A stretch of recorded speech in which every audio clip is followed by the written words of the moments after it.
নমস্কার, আপনারা দেখছেন বাংলা এমজি নিউজ।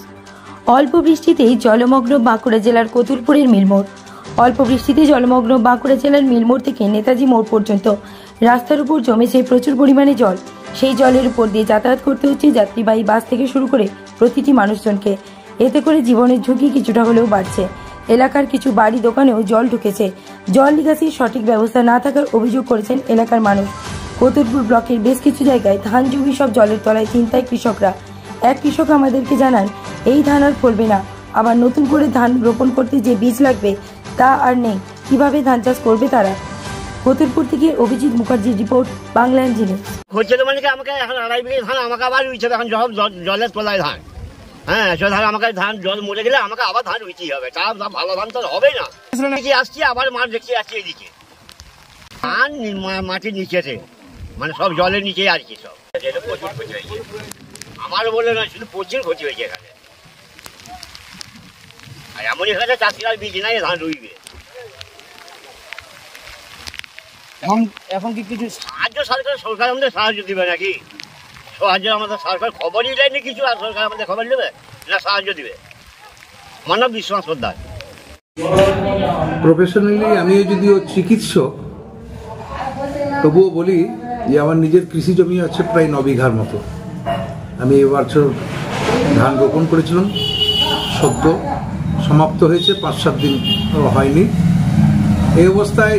আর তারপর আমি জমি দিয়ে গিয়েছিলাম, কোনো জমির আল তো দেখতে পাইনি। জমির উপরে 2-3 ফুট 4 ফুট পর্যন্ত জল প্রবাহিত হচ্ছে।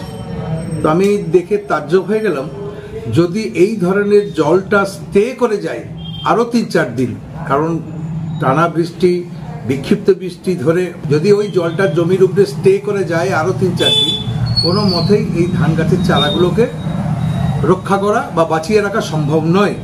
নতুন করে আবার যে চারা রোপণ করা হবে তার সুযোগও নেই, এই কারণে কারণ ধানের বীজ আর এক্সট্রা কারণ নেই। অতএব যেটা ক্ষতিগ্রস্ত হবে সেটাকে রিপেয়ার করার মতো কোনো সুযোগ বা সম্ভাবনা থাকছে না। এই কারণে চাষির অত্যন্ত বিপদ। এই অবস্থায় দাঁড়িয়ে জলগুলো যাতে তাড়াতাড়ি নিকাশ করা যায়, সেই জন্যে আমি সরকারি স্তরে যারা কর্তা ব্যক্তি আছেন, বিভিন্ন সংগঠন, রুলিং পার্টি, এদের যারা কর্তা ব্যক্তি নেতৃত্ব আছেন, প্রত্যেকের কাছে অনুরোধ করব এই নিকাশি ব্যবস্থার যাতে মানে যুদ্ধকালীন তৎপরতায় এটাকে করা যায়, তার জন্যে ভেবেচিন্তে দেখতে আমি অনুরোধ করব। আপনার নাম? ডাক্তার সদানন্দ ভদ্র।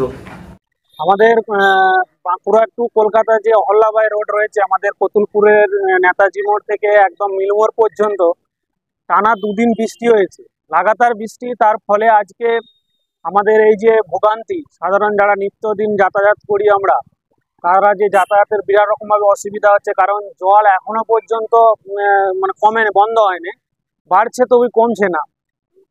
এর কারণ হচ্ছে আমাদের এই কতুলপুরের যে বড় বড় ড্রেন বা যেগুলো খাল রয়েছে নিকাশিগুলো, সেগুলো দীর্ঘদিন বুঝে যাওয়ার ফলেই কিন্তু আজকে এরকম জলের একটা ভোগান্তি আমরা কিন্তু সাধারণ মানুষ কিন্তু পাচ্ছি। আমরা এই যে রাস্তাটা মেন যে রোডটা রয়েছে, এমনি গর্ত টর্ত ছিল এবং জল নিকাশির জল যাওয়ার ফলে রাস্তাটা কিন্তু ভেঙে গেছে এবং সাধারণ মানুষদের একটা বিরাট রকমভাবে অসুবিধা হচ্ছে, জীবনের ঝুঁকি নিয়ে যাতায়াত করছে। কারণ যেভাবে লরি বা ট্রাকগুলো যাচ্ছে, মানে বাসগুলো যাচ্ছে, হয়তো একটা বড় দুর্ঘটনাও ঘটতে পারে। আমরা চাইছি যে কতুলপুরের যে ড্রেনগুলো রয়েছে, বড় বড় যে ড্রেনগুলো রয়েছে, দীর্ঘদিন ধরে যেগুলো বুঝে রয়েছে, পরিষ্কার হয়নি, সেগুলো দ্রুত প্রশাসনের তরফ থেকে যেন এরকম একটা ব্যবস্থা নেওয়া হয়, যাতে জলগুলো যাতে না জমা হয়। যাতায়াতের কতটা অসুবিধা হচ্ছে?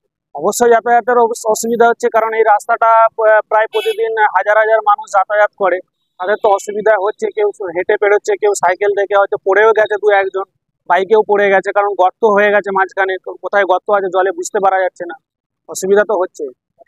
ফিরোজ মন্ডল। হ্যাঁ, এখানে।